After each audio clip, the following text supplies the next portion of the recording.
Alors, je vais vous présenter donc certaines de ce qu'on appelle mailles de structure. Donc, vous avez ici l'exemple du maille de structure du chlorure de sodium, donc le sel de cuisine, d'accord. Voilà. Donc ici, alors, c'est un cristal donc ionique, d'accord. Ça, c'est un assemblage d'ions. Les ions n'existent pas qu'en solution aqueuse. Donc ici, alors pour les reconnaître, je vous ai mis ici les rayons ioniques, hein, bon, qu'on extrait de données de spectroscopie X. Hein. Donc ici j'ai le NaCl, donc Na+, Cl-. Alors le Cl- c'est 180 picomètres. Donc ça ce sont les ions Cl-, d'accord. Et ici donc les ions Na+, plus petits, d'accord. Donc voilà un petit peu cette maille, d'accord. Alors ça permet de voir quoi? Ça permet de voir quelque chose qu'on va dire plus tard. C'est-à-dire que dans un cristal ionique, les anions et les cations sont en contact, d'accord. Voilà, de manière à ce que l'attraction électrostatique soit la plus forte. Plus forte que quoi? Plus forte que la répulsion. Parce qu'ici, on voit que les ions de signe opposé ne sont pas en contact. Enfin, et heureusement, sinon, répulsion et attraction auront à peu près le même ordre de grandeur et le cristal ne pourrait pas tenir.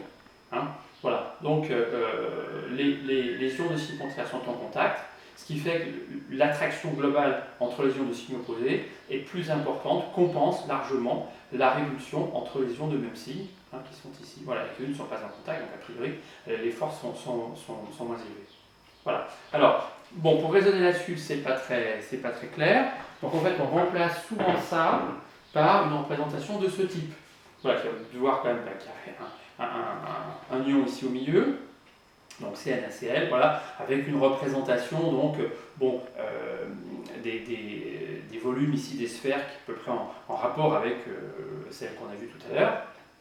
Voilà, c'est une vue éclatée. Donc voilà, ça c'est une maille de structure. Alors, ça veut dire quoi? Ça veut dire que, alors ici, ça s'appuie sur un cube, d'accord. Donc ici, mettons que j'ai trois arêtes, comme ça. Donc là, les fameux vecteurs ABC. Là, je vais par exemple avoir le vecteur A, avec une origine ici, par exemple. Le vecteur B, d'accord, et le vecteur C. Ok. Voilà.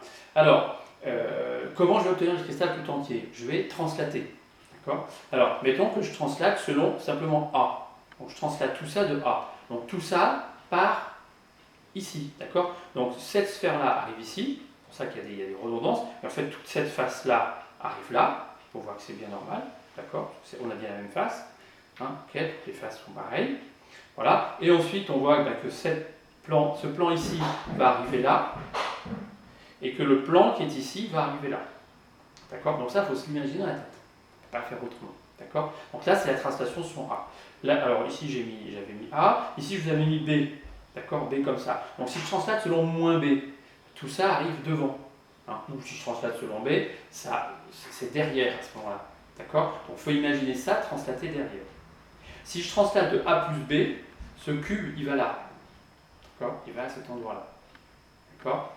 Donc à partir de ce cube, je peux le translater comme ça, comme ça, comme ça ici, A plus B. Et puis à chaque fois, je peux ajouter, à chacune de ces trois translations, je peux ajouter le vecteur C. D'accord. Donc en fait, hein, il y a une translation qu'on peut avoir simplement de vecteur C, c'est ici. Donc ce cube, vous le dupliquez là. Et la face qui est là en dessous vient ici. Et puis ça monte d'un cran. D'accord. Et on peut ensuite dupliquer comme ça. D'accord. Dupliquer celle qui est ici comme ça. Et dupliquer celle qui est là comme ça. Alors, évidemment, on peut poursuivre ça à l'infini. Alors, pourquoi je vois la duplication, si vous voulez, en 8, hein, parce que en fait, cette sphère qui est là, elle appartient en fait à ces 8 cubes. Le cube qui est là, le cube qui est là, le cube qui est là, celui qui est là, celui qui est là, celui qui est là, celui qui est là. Et ça va avoir une importance dans la suite. D'accord. Donc il faut bien se représenter ça, si vous voulez, que finalement chaque sommet, hein, appartient finalement à 8 cubes. Hein. Si on joue avec des cubes, ça se voit. Hein. C'est important d'avoir ça. D'accord. Voilà. Donc ça, c'est l'image de structure. Donc on va travailler à partir de ça. Comment c'est obtenu? Hein, c'est toujours par spectroscopie X. Hein, si on voit le cours redox, hein, cours de redox, par spectroscopie X, pour l'a un petit peu rappeler dans le cours de quantique, on a ces distances-là. Ah, puis en plus, on a les densités électroniques. Donc on sait en fait si on a un cristal ionique ou autre chose. Hein, voilà. Donc ça, c'est le NaCl. Alors il y a d'autres cristaux, finalement, peut-être plus simple. Hein. Alors ça, c'est le CsCl, chlorure de césium. Alors le chlorure de césium, donc le césium c'est 169, 181, voilà, donc on a choisi de mettre le Cl- ici, voilà, et le césium qui est là, d'accord. Alors pourquoi je vous dis on a choisi ça? Parce qu'en fait, bon, si je fais les mêmes translations, donc ici j'ai A, là j'ai B, d'accord, et là j'ai C.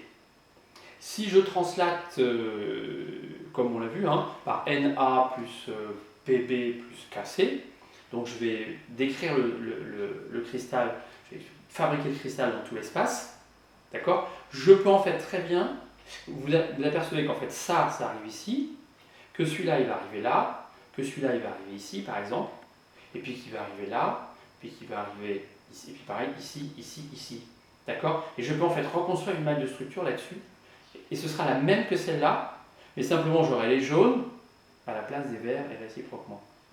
Hein, voilà. Donc souvent, alors pour la NaCl c'est pareil en fait, on pourrait permuter les Cl- et les Na+. Hein. D'ailleurs dans l'exemple qui est dans le cours, les Na+, et les Cl- sont permutés par rapport à ce que je vous propose ici. Voilà, donc ces mailles structures ne sont pas uniques. Hein. Voilà.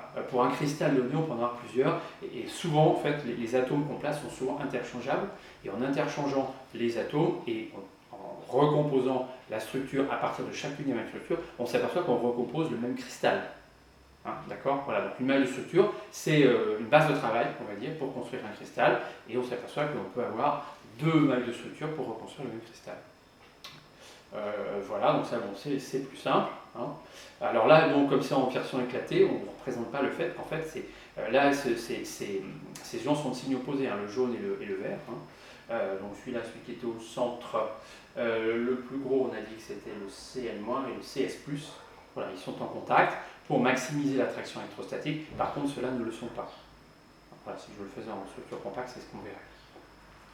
Voilà, donc ici, chlorure de césium. Hein. Voilà, et alors un petit peu plus compliqué, ça c'est la fluorine. Alors la fluorine, on va un petit peu regarder parce qu'on va aborder les structures qu'on va un petit peu voir par la suite. Alors la fluorine c'est CaF2, donc le F- c'est 136. Voilà, donc le F- il est là, c'est les grosses sphères. Et le Ca2+, c'est les petites.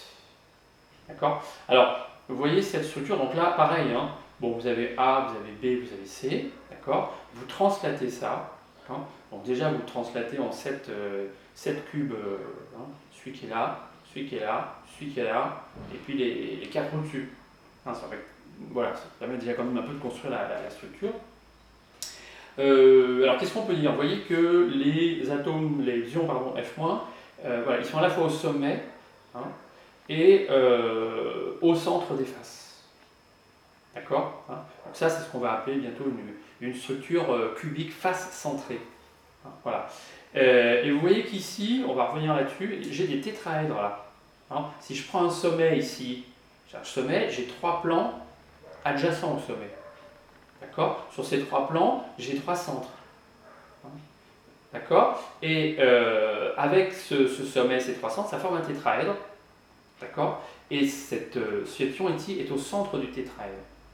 Hein. Et des tétraèdres comme ça, j'en ai autant que des sommets, puisqu'à partir de chaque sommet, voilà, avec les 3 faces adjacentes, je peux construire un tétraèdre. D'accord. Donc j'en ai 8 en tout. Hein, voilà. J'ai 8 tétraèdres. Et voilà, au centre, et vous voyez que j'ai 8 boules vertes. Hein. Voilà, d'accord, 4 ici, 4 en dessous. Voilà, j'en ai une au centre de chaque tétraèdre. Voilà, je vous montre ça parce que on va l'étudier, pas forcément dans une structure aussi compliquée, ça n'a jamais été au programme. Bon, voilà, mais voilà, on va quand même avoir des choses un petit peu similaires, donc je vous les montre déjà un petit peu en 3D. Voilà, donc la fluorine. Qu'est-ce que j'ai encore à vous proposer? Je vais vous proposer ça. Alors ça, c'est plutôt la structure. Alors je ne sais pas ce qui a été mis. Hein, voilà, structure, voilà. Alors ça, c'est une structure un petit peu générique. On va voir en fait qu'il y a beaucoup de métaux, pas tous, mais qui cristallisent dans cette structure. Alors on peut le comprendre. On va dire, on peut le comprendre. On va dire que beaucoup de notre cours tourne autour de ça. Hein. Alors je ne sais pas pourquoi il y a eu ces choses-là de différentes couleurs.